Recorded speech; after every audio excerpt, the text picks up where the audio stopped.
आज यश भारती जी से सवाल है, उनसे भी बहुत देर से वो इंतजार कर रहे हैं। यश भारती जी, आज देश भर में संविधान हत्या दिवस मनाया जा रहा है।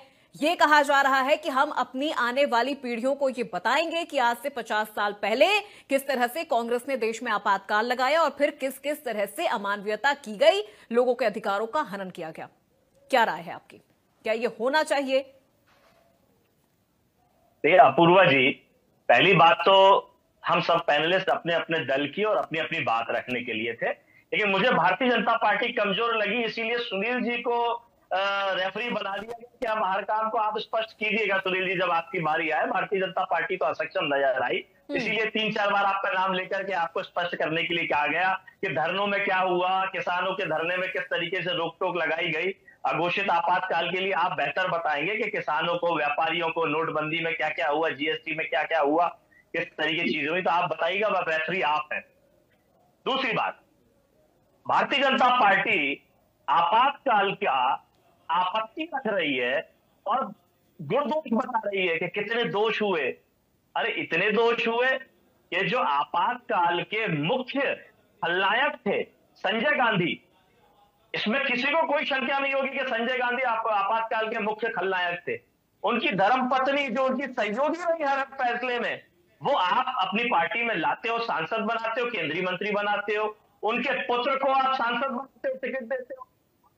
इतनी घृणा है, आपातकाल के लोगों से इतनी घृणा है, तो क्यों केंद्रीय मंत्री बनाते हो, क्यों टिकट देते, सांसद बनाते हो?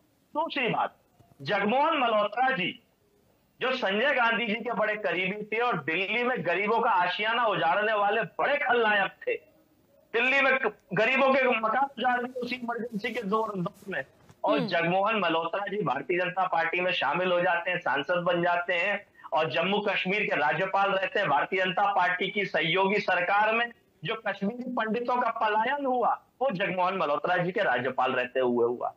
तो ये आपातकाल के खलनायकों को अपने यहां ला करके हीरो बनाना, जिम्मेदारियां देना।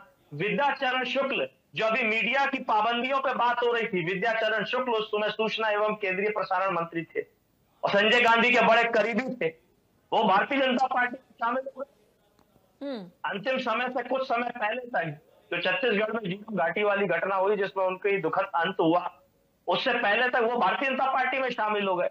तो यानी आप आपातकाल को खराब कहते हो। आपातकाल कोई वस्तु नहीं है, व्यक्तियों के द्वारा किया गया था और उन व्यक्तियों को भारतीय जनता पार्टी में शामिल करके और आज 50 साल के आप उसके अंदर, तो आप दोषी के लोगों को भारतीय जनता पार्टी में शामिल किया, एक बात।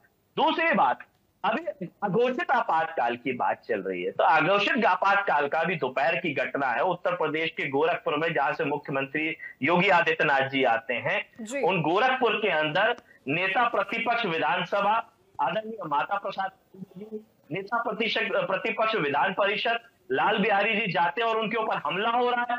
वो व्यापारियों से बात करने जा रहे हैं, उनके हालचाल लेने जा रहे हैं, गाड़ियों के पास तोड़े जा रहे हैं।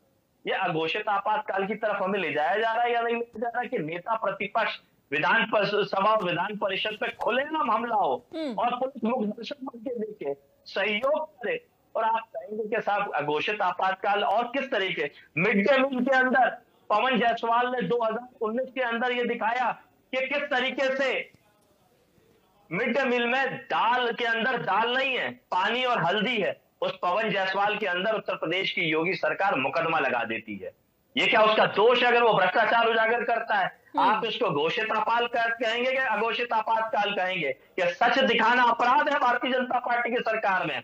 एक और बात आपको स्मरण कराना चाहूंगा, जो महाकुंभ बड़ी बड़ी बातें की गई थी, मैंने देखा इंडिया न्यूज के एक पत्रकार, महिला पत्रकार के ऊपर पुलिस ने बदतमीजी करी, 3 दिन तक इंडिया न्यूज में दिखाया गया, सुनने को तैयार नहीं था।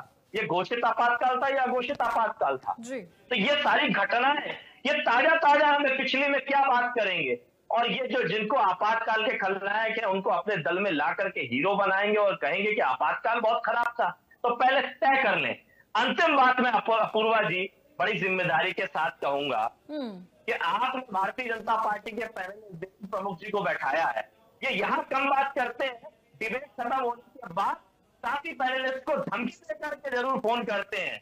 ये मुझे 2 बार फोन कर चुके गाली गलौज कर चुके। ये घोषित आपातकाल के और कितने प्रमाण चाहिए आपको?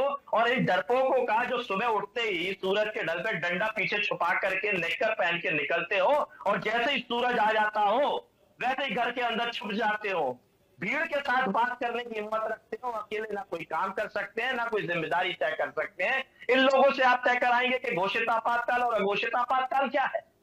यश भारती जी, क्लोजिंग स्टेटमेंट सर आपका। डिबेट का सब्जेक्ट नहीं। देखिए अपूर्वा जी, यहाँ डॉक्टर सुनील कौशिक जी ने पूरी तरीके से भारतीय जनता पार्टी को लताड़ दिया कि ये काला दिवस जो बना रही है नौटंकी दिवस बना रही है, और किस तरीके से बना रही है उन्होंने तथ्यात्मक बता दिया। और भारतीय जनता पार्टी के यहाँ बैठ के पैनलिस्ट उस पर मुहर लगा रहे हैं, सहमति दर्ज कर रहे हैं। उन्हें यही नहीं समझ कौशिक जी ने कहा क्या, और उनको